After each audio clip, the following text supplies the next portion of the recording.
नमस्ते नमस्कारम। आज के लेक्चर में हम लोग स्टार्ट करने वाले हैं non linear partial differential equations. तो देखो ध्यान से, इसको पहले छापो। कहाँ तक छापोगे? अच्छा, 4 नंबर तक। ओके, यहाँ तक इसको पहले छापो, फिर इसमें समझते हैं कि नॉन लीनियर क्या है। स्टार्टिंग में हम बताए थे ना, क्लासिफिकेशन जब हम आपको कराए थे तो 4 तरह का पार्शियल डिफरेंशियल इक्वेशंस सिखाए थे।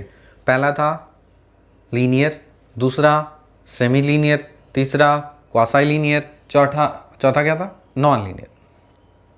तो बाकी सब तो देखें, जो हम लोग मेथड्स सीखे हैं वो सब मेथड्स इंपॉर्टेंट है, वहीं से क्वेश्चंस आते हैं। अब हम लोग बात करते हैं नॉन लीनियर। नॉन लीनियर का मतलब क्या? Maximum power other than 1। Maximum power जो होगा ना वो 1 को छोड़ करके हो सकता है। फर्स्ट ऑर्डर, जैसे do z by dough x को हम लोग पी बोलते हैं और dough z by dough y को क्यू बोलते हैं, तो इसको फर्स्ट ऑर्डर बोला गया। एक ही बार डेरिवेटिव लेना है। 2 बार डेरिवेटिव लोगे तो सेकेंड ऑर्डर होगा, 3 बार डेरिवेटिव लेंगे तो थर्ड ऑर्डर होगा। ऑर्डर समझ में है? डिग्री अगर 1 से अधिक हो गई तब उसको नॉन लीनियर बोला जाता है। यहां पे आइडेंटिफाई करो कौन सा नॉन लीनियर है और कौन सा फर्स्ट ऑर्डर। देखो, p square plus q cube is equal to 1। इसको देख के क्या लग रहा है? लीनियर है नॉन लीनियर है? नॉन लीनियर है। क्यों? पावर कितना है? 2 है, 1 से अधिक है तो नॉन लीनियर हो गया। इसका देखो, क्या ये लीनियर है नॉन लीनियर है? इसको बोलोगे सर पावर 1 है, पावर 1 है सर, वह पी का पावर 1 है, क्यू का पावर 1 है। अरे बाबू ठीक है, पी और क्यू का पावर इंडिविजुअली 1 है, लेकिन यहाँ पे दोनों मल्टीप्लाइड है। जब दोनों मल्टीप्लाइड होकर के एक साथ कपल बनेंगे तो होगा ना। आप कमा रहे हो, आपकी मैडम कमा रही है, आप कमा रहे हो 50,000, आपकी मैडम कमा रही है 1 लाख, तो उस घर का सैलरी कितना हुआ? 1.5 लाख हुआ कि नहीं? बस वही समझ लीजिए। अलग अलग तो नहीं करेंगे ना। अब ऐसा थोड़ी है कि आप अब कमा रहे हो तो आप अब शेयर नहीं करोगे अपनी फैमिली में, बीवी को नहीं दोगे, या मैडम कमा रही है तो अपने हस्बैंड को नहीं देगी। ऐसा थोड़ी होता है, शेयर होगा ना। अरे उनके खर्चे पे भी चलोगे आप, आपके खर्चे पे भी वो चले गया, तो दोनों मिल गए। इसीलिए पावर हो गया 2, और जैसे ही 1 से अधिक हो गया तो क्या हो गया? Non linear. इसको बताओ लीनियर है नॉन लीनियर है? देख के लग रहा है रूट टूट आ गया ना, मतलब बात खत्म। नॉन लीनियर ये क्या? ये लीनियर है नॉन लीनियर है? इसका पावर है 1, इसका पावर है 1, बस खेल खत्म। ये है लीनियर, इसीलिए काट दिया। इसको बताओ लीनियर है नॉन लीनियर? ये क्या है? अरे बोलो बोलो, ये क्या है? Do two z by dough x two. क्या इसको पी स्क्वायर बोलोगे? क्या पी स्क्वायर नहीं है। पी किसको बोला जाता है? Dough z by dough x को पी बोला जाता है। तो ये अलग चीज़ है, ये भी अलग चीज़ है। तो ये क्या है? लीनियर ही है, नॉन लीनियर नहीं है। इसको देख के हड़बड़ाना मत, ठीक है ना। इसके पावर में अगर हम कुछ दे देंगे 1 से अधिक तब नॉन लीनियर कहलाएगा। इसलिए ये क्या है? लीनियर है। ऑर्डर पहचानो। इसका ऑर्डर क्या है? बोले कि सर ये तो फर्स्ट ऑर्डर है। क्यों? क्योंकि यहाँ पे पी है। पी है बोले तो single order, do z by dough x, 1 बार डेरिवेटिव। क्यू है मतलब do z by dough y, 1 बार डेरिवेटिव, इसलिए फर्स्ट ऑर्डर। First order. फिर यहाँ पे ये मत कर देना कि सर यहाँ पे डो जेड डो एक्स है ना, डो जेड डो वाई है ना, सर दोनों मिल गए हैं ना इसलिए ऑर्डर अरे ऑर्डर कैसे बदलेगा? 1 बार डेरिवेटिव हुआ है, 1 बार डेरिवेटिव हुआ है तो दोनों अलग अलग हुआ ही ना। डेरिवेटिव तो एक ही हुआ ना, जॉब तो एक ही कर रहे हो ना। आप जॉब कर रहे हो कहीं पे और आपकी मैडम जॉब कर रही है कहीं पे, तो एक ही जॉब कर रहे हो ना, तो एक ही बार डेरिवेटिव हुआ है ना। ऐसा थोड़ी है क्या कि आप जॉब कर रहे हो और आपकी मैडम जॉब कर रही है, आप लोग साथ में रह रहे हो, तो आपका जॉब ट्रिपल हो गया, डबल हो गया। ऐसा आपका जॉब तो आपका एक ही जॉब रहेगा, आपकी मैडम का भी जॉब एक ही रहेगा, लेकिन साथ में रह रहे हो, आपका बस सैलरी एक हो जाएगा, है कि नहीं? मतलब सैलरी आपका बढ़ जाएगा, अच्छी बात है।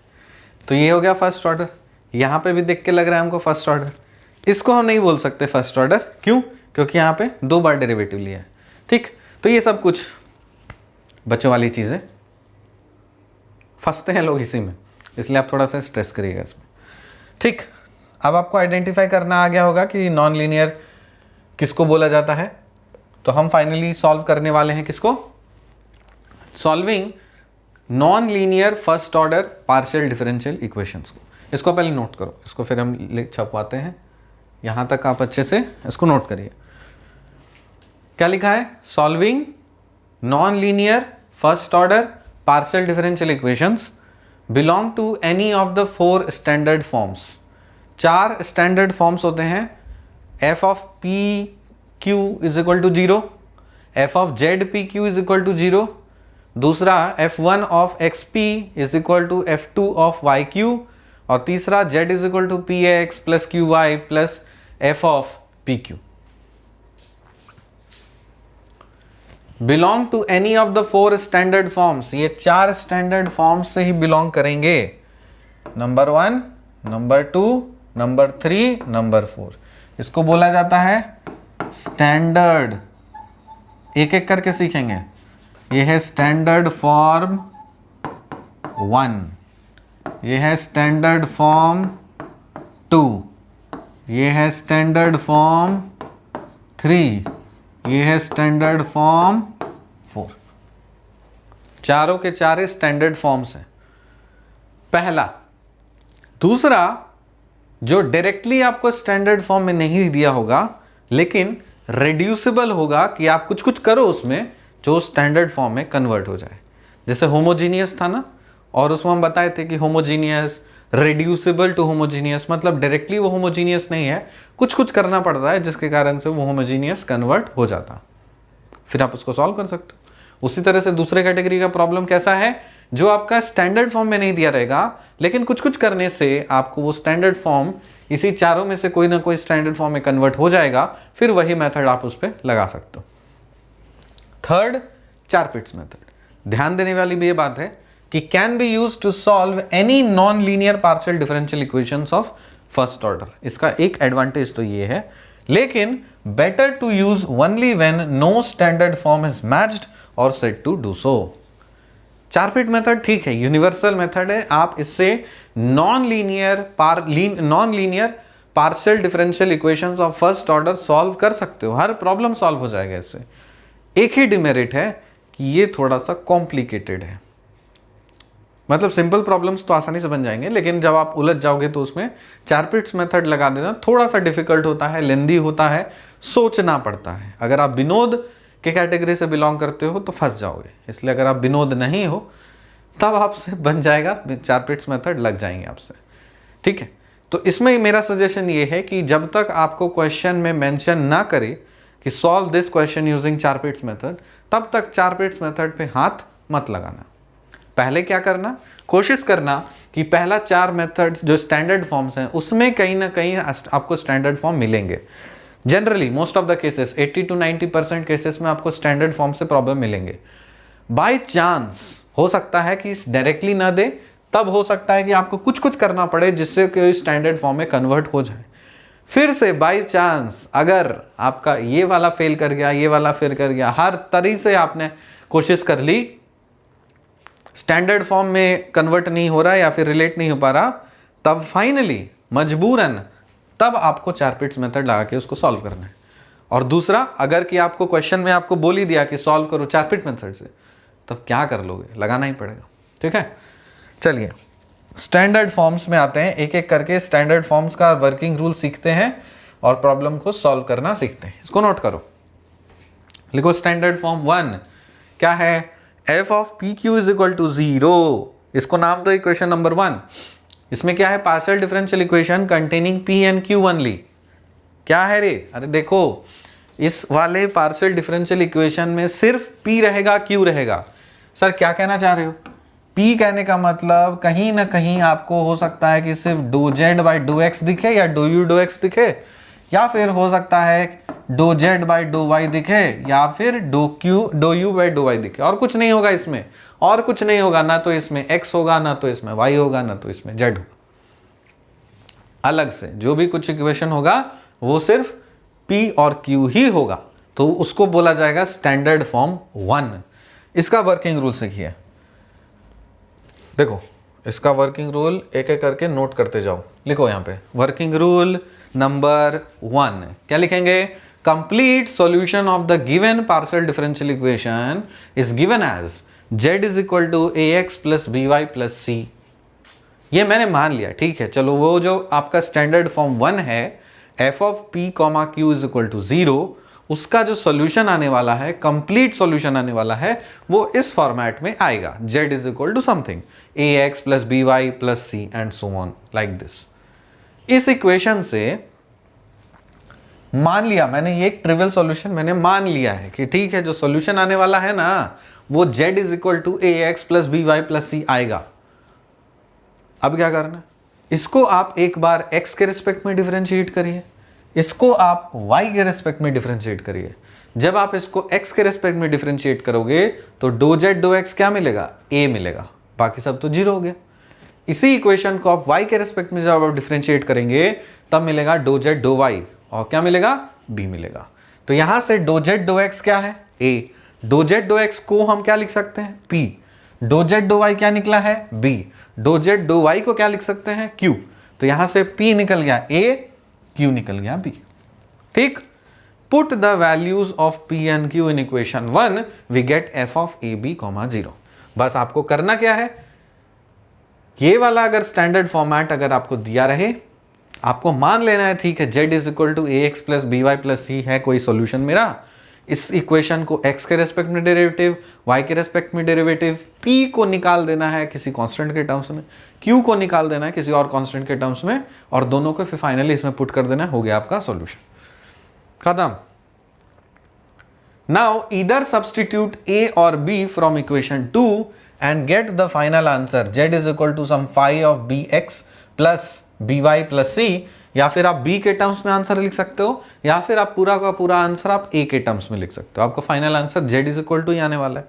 एग्जाम्पल से समझ में आएगा। देखो जैसे क्वेश्चन बोला कि सॉल्व करिए, solve p plus q is equal to p q. देखो क्वेश्चन तुम देखो पहले, इसमें पहले आइडेंटिफाई करो कि कौन सा स्टैंडर्ड फॉर्म है। क्या ये स्टैंडर्ड फॉर्म में सच में डिपेंड कर रहा है? क्या ये स्टैंडर्ड फॉर्म का ही पार्ट है?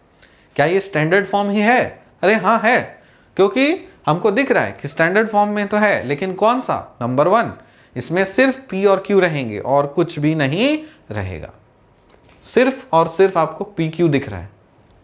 तो आप तो इजिली आइडेंटिफाई कर लिए, अरे और कुछ नहीं, ये स्टैंडर्ड फॉर्म है, f of p q is equal to 0। Very good. तो यहां से आप क्या लिख सकते हो? ठीक है चलो मान लिया मैंने z is equal to ax plus by plus c है, तो इसको आप एक बार डिफरेंशिएट करेंगे x के रेस्पेक्ट में, तो डो z डो x आएगा बराबर a। इसी को आप y के रेस्पेक्ट में डिफरेंशिएट करेंगे तो क्या आएगा? डो z डो y क्या आ गया? p। Do z do x को लिख सकते हो p, do z do y को लिख सकते हो q। तो यहां से p निकल गया है a, q निकल गया है b। अब क्या करना है? सब्स्टिट्यूट कर देना है, ठीक है। तो यहां से p plus q is equal to p q आप जानते हो ना बुआ, तो यहां से p के जगह पे a पुट करो ना, q के जगह पे b पुट करो ना, p के जगह पे a पुट करो ना, और q के जगह पे b पुट करो ना, करो ना करो ना करो ना। a plus b is equal to a b, a is equal to a minus 1 into b, b is equal to a by a minus 1। या तो आप a को b के टर्म्स में कन्वर्ट करिए, या तो आप b को a के टर्म्स में कन्वर्ट करिए, ठीक है। तो b को मैंने कन्वर्ट किया है a के टर्म्स में, यहां पे a को कन्वर्ट किया है b के टर्म्स में। खेल खत्म, बस चचा हजम। क्या हो जाएगा? z is equal to ax plus by is equal to c। तो यहां पे z is equal to ax plus by, b के जगह क्या डालेंगे? a by minus 1 y plus c। बन गया ये आंसर। अरे यही तो है आंसर। विश्वास अगर ना हो, कुमार विश्वास और गीता विश्वास अगर ना हो, तो इसी को आप डिफरेंशिएट कर दीजिए और इसका पार्शियल पीडी निकाल लो। हम तो सिखाए हैं ना कैसे बनाते हैं। अरे जितने भी आर्बिट्री कांस्टेंट एलिमिनेट करना है, ठीक, तो इसको करके देखो, मिल जाएगा वही वही मिलेगा, करके देखना। आपका टास्क है, अरे करो, इसका लिखो होमवर्क, कमेंट, इसको convert into PD, construct PDE। तो जो हम सॉल्व करेंगे उसको वापस कंस्ट्रक्ट करके मैच करना कि आंसर आएगा नहीं। आएगा, 100% आएगा। नहीं आएगा तो मतलब तुम्हारा गलत है, मेरे तो गलत होएगा नहीं यहाँ पे, क्योंकि पूरी तरह से टेस्टेड एंड वेरीफाइड है। ठीक है, चलो अगला क्वेश्चन देखो। पी स्क्वायर, समझो समझो बात को, क्या लिखा है, p square plus q square is equal to 1। अब पहचानो कौन सा स्टैंडर्ड फॉर्म है, ये है स्टैंडर्ड फॉर्म 1। क्यों सर, क्योंकि यहां पे सिर्फ p है, सिर्फ q है, तो इसका मतलब f of p q is equal to 0। P square plus q square is equal to 1 है ना, तो क्या करते हैं, let z is equal to a x plus B y is equal to c. Differentiate करो x के respect में, do z do x निकल आएगा a। डिफरेंशिएट करो y के रेस्पेक्ट में, दो z दो y निकल आएगा b। दो z दो x को हम लिख सकते हैं p, दो z दो y को लिख सकते हैं q। अब सब्स्टिट्यूट कर दो वापस इस वाले इक्वेशन में, तो p के जगह पे a पुट करो ना, q के जगह पे b पुट करो ना, कोरोना गो, a square plus b square is equal to 1। तो यहां पे आप a को लिख सकते हो ना b के टर्म्स में, या तो आपकी मर्जी है b को a के टर्म्स में लिखो, मुझे लिखा कि ठीक है चलो a को b के टर्म्स में लिख दिया, बस हो गया। a is equal to plus minus root under 1 minus b square है ना, इसी को उठा करके बैठा दो, डायरेक्ट केयर कर दो। आपका टास्क है कि आपको इसका पीडी कंस्ट्रक्ट करना है, कंस्ट्रक्ट पीडी, कंस्ट्रक्ट पीडी, आपको इसका पीडी कंस्ट्रक्ट करना है और आंसर आपको कमेंट सेक्शन में डालना है। थोड़ा सा दिमाग लगा, उल्टा भी सॉल्व करके देखा करो। चलो अगला सॉल्व करते हैं, आगे बढ़ो। तो देखो बुआ, x square p square plus y square q square is equal to z square. क्या ये स्टैंडर्ड फॉर्म 1 है? अरे नहीं, नहीं है। क्यों? डज नॉट, क्योंकि यहां पे आपको बोला था स्टैंडर्ड फॉर्म 1 में सिर्फ p और q रहेगा। So it does not belong to the standard form 1 but can be reduce to standard form 1। Directly आपको स्टैंडर्ड फॉर्म 1 में नहीं दिख रहा, लेकिन हम क्या कर सकते हैं, इसको 1 के स्टैंडर्ड फॉर्म 1 में कन्वर्ट किया जा सकता है। कैसे किया जा सकता है? थोड़ा सा चतुराई करके। यहां पे एक काम करेंगे ना कि left hand side right hand side आप जेड स्क्वायर से डिवाइड कर दीजिए। जब आप डिवाइड करोगे तो आपको कुछ मिलेगा, x square p square by z square plus y square q square by z square is equal to 1 हो गया। यहां पे आप x बाई जेड पी इस सब को कॉमन लेकर के इसका होल स्क्वायर कर सकते हो, वाई क्यू बाई जेड इसको कॉमन लेकर के इसका होल स्क्वायर कर सकते हैं। ठीक है, अच्छी बात है। तो यहां से आप x बाई जेड को अलग रखिए, p के जगह पे आप लिखेंगे do z do x, y by z को आप अलग रखिए, q के जगह पे आप लिखेंगे डो y डो z। इसका स्क्वायर प्लस इसका स्क्वायर इज इक्वल टू 1 हो गया। अब यहां पे आप सुनो, यहां पे है कि जबरदस्त सा खेल, और इसको आप नोट कर लीजिए, very very important, very very important, very very नहीं, वेरी वेरी इंपॉर्टेंट। ठीक, इसमें हम एज्यूम क्या कर लेंगे कि जो डो x है ना, मतलब यहां पे इस x को मान लो, ठीक है, नीचे में, अरे यहां पे x है तभी तो ऊपर गया है ना, समझो बात को, रुको रुको सब्र करो। यहां पे जो y है तो इसको आप क्या एज्यूम करोगे, तो यहां पे जैसे इस चीज को है ना, तो यहां पे डो x, इसको आप मान लो डो x, इसको आप मान लो डो y बाय y, इसको आप मान लो डो y, और इस चीज को आप मान लो डो z। क्या करना है? कैपिटल मानना है, समझो बात को। इस वाले पोर्शन में क्या किया मैंने कि जो डो x बाय x है ना, इस पूरे को हम डो कैपिटल X एज्यूम कर रहे हैं। ये सब्स्टिट्यूशन इंपॉर्टेंट है, बहुत काम लगेगा। तो do x by do x जो है, इस पूरे चीज को हम डो कैपिटल X एज्यूम कर रहे हैं। ठीक है, अब डो स्मॉल y बाय y को हम डो कैपिटल Y एज्यूम कर रहे हैं, और डो small z by small z को डो कैपिटल Z में एज्यूम कर रहे हैं। अब सब कुछ यहां से किस में कन्वर्ट हो जा रहा है? स्मॉल टू कैपिटल में। तो जब आप ऐसा कर रहे हो तब आप क्या करोगे, दोनों साइड इंटीग्रेट करोगे। तो इसको जब आप इंटीग्रेट करोगे तो इसका तो इंटीग्रेशन हो जाएगा क्या, ln x। तो मैंने लिखा log x is equal to x, log y is equal to capital y, log small z is equal to capital z। ये दोनों सब्स्टिट्यूशन बहुत महत्वपूर्ण है, इसको आप प्लीज गौर फरमा करके इसको आप अच्छे से नोट करिए कि ये कर क्या रहे हैं हम लोग। ये बहुत बहुत इंपॉर्टेंट है, बहुत काम लगता है ये सब्स्टिट्यूशन। जनरली हमेशा यही सब्स्टिट्यूशन नहीं होता, वो क्वेश्चन पे भी डिपेंड करता है, आगे चल करके हम देखेंगे कि और क्या एज्यूम कर रहे हैं। लेकिन ये पहली बार आप पढ़ रहे हो ना, तो इसीलिए आप नोट करिए यहाँ पे ट्रिक क्या है, लॉजिक क्या है, कि जब भी आपको रिड्यूसिबल बनाना है तो आप याद रखिएगा ये कि आपको स्मॉल लेटर से कैपिटल लेटर में ऑन करना पड़ेगा। मतलब आपको कैप्स लॉक ऑन करने पड़ेंगे। रिड्यूसिबल बनाने के लिए स्टैंडर्ड फॉर्म में आपको कैप्स लॉक, कंप्यूटर में होता है ना, कैप्स लॉक ऑन करने पड़ेंगे। याद रखिएगा ये स्टेटमेंट, ट्रिक याद रखिएगा आपको क्या करना है सब्स्टिट्यूशन करने के लिए।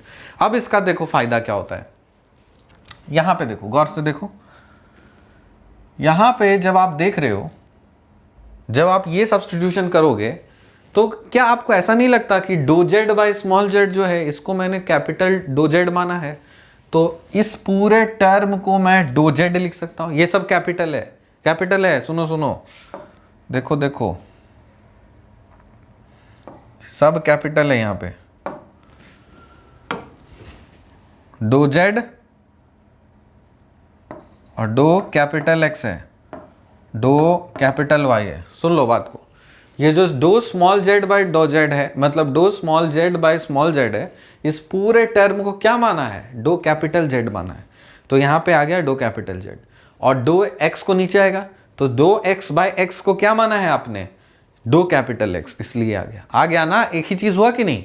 बस यहां पे देखो डो जेड बाई जेड, इस चीज को आपने क्या माना है, यहां पे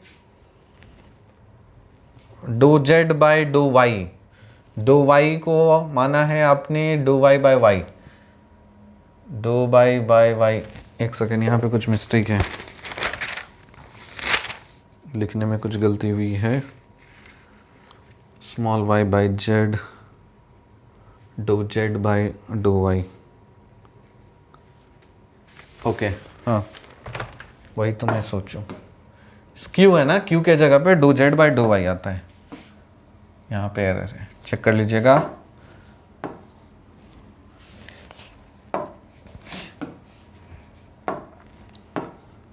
डो जेड बाई डो वाई है, ठीक है, और इसको जो एज्यूम किया गया है डो कैपिटल वाई है। अच्छा, तो यहाँ पे y जब नीचे आएगा तो डो y को आप क्या लिख सकते हो, डो y, और डो जेड बाई जेड जो है इसको आप डो जेड लिख सकते हो। तो यहाँ डो जेड बाई डो कैपिटल y हो गया। बस ये तो करना है, इसका स्क्वायर प्लस इसका स्क्वायर इज इक्वल टू 1 है ना, तो मिल गया है। अरे डो जेड बाई डो एक्स, सुनो, आप डो जेड बाई डो एक्स जब स्मॉल था तब इसको आप स्मॉल p मानते थे, तब अब यहाँ पे कैपिटल हो चुका है, डो जेड बाई डो कैपिटल x हो चुका है, तो क्या हम इसको कैपिटल P मान लें, क्या फर्क पड़ता है, मान लिए। उसी तरह से डो जेड बाई डो वाई है ना, इसको आप क्या स्मॉल q मानते थे, तो यहाँ पे डो जेड बाई डो कैपिटल y होगा, तो इसको आप कैपिटल Q मानोगे।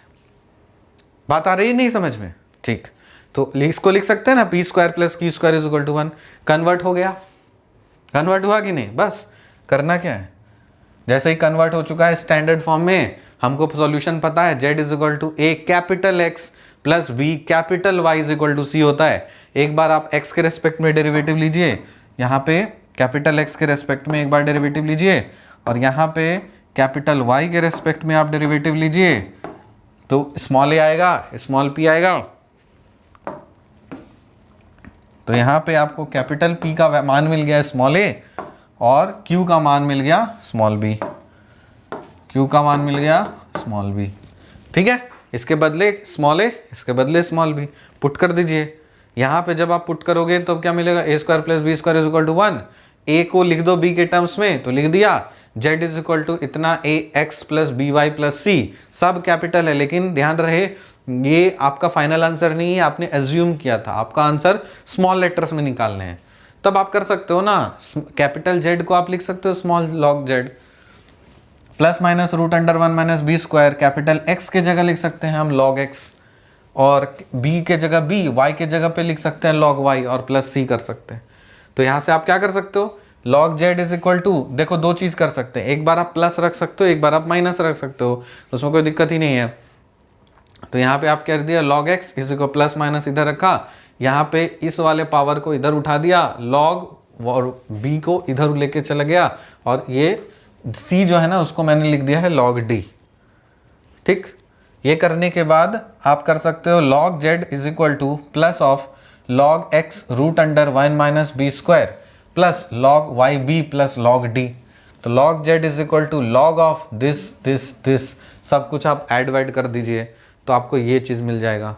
ठीक, एक बार आप प्लस लेके करेंगे तो आपको ये आंसर मिलेगा, एक बार आप यहाँ पे माइनस लेके करेंगे तो आपको ये आंसर मिलेगा। बेसिक अलजेब्रा है, उसमें हम लोग डिप नहीं जा रहे हैं। आपको जो कॉन्सेप्ट बताना था वो आपका मकसद क्लियर हो चुका है, आप उस पर फोकस करिए। ठीक है, तो क्या सीखा हम लोगों ने सीखा स्टैंडर्ड फॉर्म 1। स्टैंडर्ड फॉर्म में 1 में क्या करते हैं, सिर्फ P और Q रहता है और कुछ भी नहीं रहता है। क्लियर है, वेरी गुड। चलिए अगला सवाल आपके स्क्रीन पर ये रहा, computer ji, okay, digital board ji, note करिए question. Solve x minus y p x minus q y is equal to p minus q का होल स्क्वायर।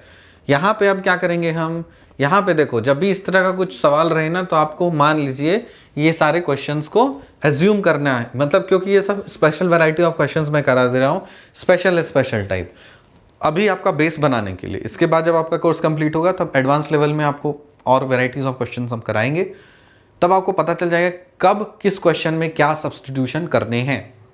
अभी के लिए सफिशिएंट है, आप बना सकते हो सिमिलर टाइप ऑफ प्रॉब्लम्स। तो हम क्या कर रहे हैं ना, एक काम करते हैं, x minus y into p x minus q y is equal to p minus q का होल स्क्वायर। तो इसमें मैंने सॉल्व किया है, इसमें आपको ये दो सब्सटीट्यूशन करने हैं। ऐसे प्रॉब्लम में x प्लस वाई को u मानना है और x y को v मानना है। सर कैसे पता चला कि ये है, देखिए कुछ सवाल ऐसे होते हैं जिनका कोई लॉजिक नहीं होता, मतलब लॉजिक होता है लेकिन आप इंट्यूटिवली पता करना पड़ता है। जैसे इंटीग्रेशन में होता है ना, अब ये तो रूल नहीं कि आप इंटीग्रेशन ऑफ 1 बाय इतना का रूट ऑफ ये कर रहे हो तो इसमें आप इसी चीज़ को आप t पकड़ोगे या स्क्वायर को आप t पकड़ोगे।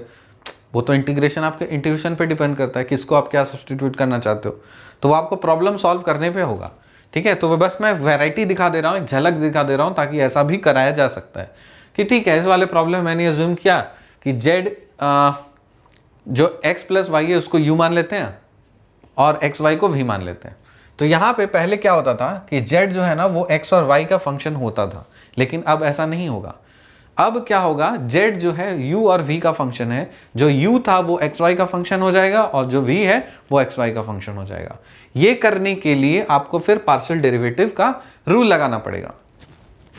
सुनो, स्मॉल p आप जानते हो क्या होता है, dough z by dough x होता है। अब क्योंकि जो z है वो किसका फंक्शन है, u और v का फंक्शन है। ध्यान रहे z जो है वो डायरेक्टली अब x और y का फंक्शन नहीं रहा। क्यों, क्योंकि यहां पे आपने एज्यूम कर लिया है।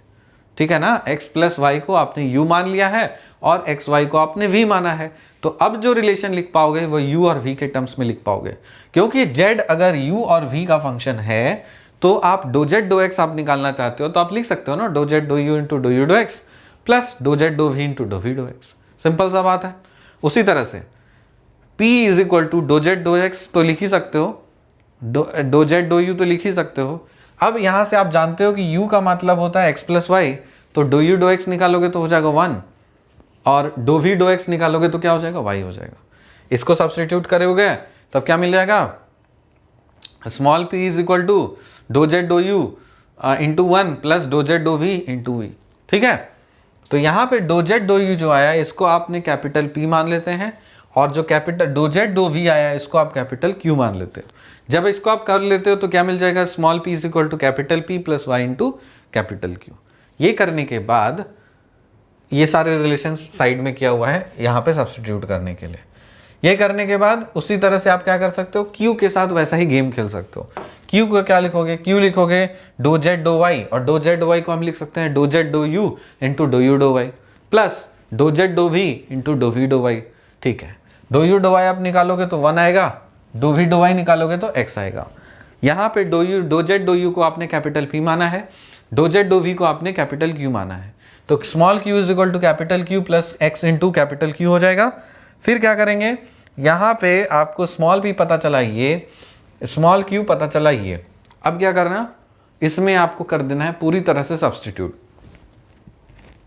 x माइनस वाई के जगह x माइनस वाई, p के जगह पे आपको ये वाला पुट करना है, x के जगह x, माइनस के जगह माइनस, q के जगह आपको ये पुट करना है, y के जगह पे y, और इक्वल टू यहाँ पे क्या करना है, p माइनस क्यू का होल स्क्वायर, मतलब ये माइनस ये का होल स्क्वायर कर देना है। जब आप इसको सिंप्लीफाई करोगे, करना पॉज करो वीडियो, इसको करना, तो आपको फाइनली क्या मिल जाएगा, p is equal to q square. तो ये कैसा प्रॉब्लम है, ये स्टैंडर्ड फॉर्म 1 है जिसमें सिर्फ p और q रहता है। तो ये डायरेक्टली आपको नहीं दिया था, देखो कितना खतरनाक था, लेकिन फिर भी हम इसको अपनी चतुराई से स्टैंडर्ड फॉर्म 1 में कन्वर्ट कर दिए। तो ऐसा ही हो सकता है, वैराइटीज हम करा दे रहे हैं, तो हो सकता है कि डायरेक्टली आपको कोई स्टैंडर्ड फॉर्म ना दिखे, लेकिन कुछ कुछ करने पे कोशिश करिए कि स्टैंडर्ड फॉर्म में कन्वर्ट हो जाए। ठीक है ना, तो यहाँ पे ऐसा भी करना होता है। पिछला वाला सब्स्टिट्यूशन तो काफ़ी सिंपल था, और ये थोड़ा खतरनाक है, तो इस क्वेश्चन को आप अच्छे से मार्क करिएगा कि मोस्ट ऑफ द क्वेश्चंस आपको फंसाना रहेगा, तो इस टाइप का क्वेश्चन मिलेगा। आपको स्टार्टिंग में ध्यान देना है कि आपको क्या एज्यूम करना है, जिससे आपकी चीज़ें हो जाएंगी आसान। ठीक है, तो यहाँ पे आपको एक्स वाई वगैरह वगैरह टर्म में दिया था, और फाइनली हमने किस में कन्वर्ट कर लिया, सिर्फ पी और क्यू के टर्म्स में कन्वर्ट कर लिया बस। अब जैसे ही कन्वर्ट किया तो स्टैंडर्ड फॉर्म 1 है, स्टैंडर्ड फॉर्म 1 का सॉल्यूशन क्या होता है, z is equal to a u plus b v plus c. यहाँ पे एक्स वाई नहीं है, अब क्या हो जाएगा, u और v आ जाएगा। तो ये करने से आप एक बार u के रेस्पेक्ट में डेरिवेटिव लो, एक बार v के रेस्पेक्ट में डेरिवेटिव लो, तो a आएगा फिर b आएगा, a is equal to b square, ये निकल चुका है। अब a को b स्क्वायर के टर्म्स में लिख दिया ना, तो ये हो गया आपका फाइनल। तो z is equal to u b square plus v v plus c, इस वाले सब्स्टिट्यूशन में पुट करो। ये आपका तो आंसर नहीं है, आपने एज्यूम किया था स्टार्टिंग में u का मान होता है x प्लस वाई और v का मान होता है xy, तो फाइनल आंसर आपका ये है। तो फाइनल आंसर आपका ये आ चुका है, और आप हो चुके हैं अति अति प्रसन्न। आई होप कि ये इसको पहले नोट कर लीजिए, और आपको चीज़ें समझ में आ गई होंगी कि स्टैंडर्ड फॉर्म 1 का क्या सिग्निफिकेंस है। तो लेक्चर को मैं हम ज़्यादा बड़ा नहीं कर रहे, एक लेक्चर में हम एक एक स्टैंडर्ड फॉर्म्स लेके डील करेंगे, ताकि आपको कन्फ्यूजन ना हो। थंबनेल में लिखा रहेगा standard form 1, standard form 2, standard form 3, standard form 4। तो जब भी आपको देखने का मन करे आपको रिपीटेशन, तो आप वही स्टैंडर्ड फॉर्म देख करके कर सकते हैं। और जो प्रीवियस वाले लेक्चर्स मैंने स्टार्टिंग में बनाया था पूरा सीरीज़ में, जिस सिर्फ लेक्चर नंबर मेंशन है, समय मिलते ही जैसे कोर्स थोड़ा सा कंप्लीट होने पे रहेगा, तब हम थंबनेल्स अपडेट कर देंगे कि कौन से टॉपिक में कौन सा लेक्चर है, सॉरी कौन से लेक्चर में कौन सा टॉपिक है। समझ में आया? अगर समझ में आया तो फिर लहरा दीजिए, फैला दीजिए, आग लगा दीजिए। मिलते हैं आपसे अगले लेक्चर में with standard form 2। Till then bye and take care.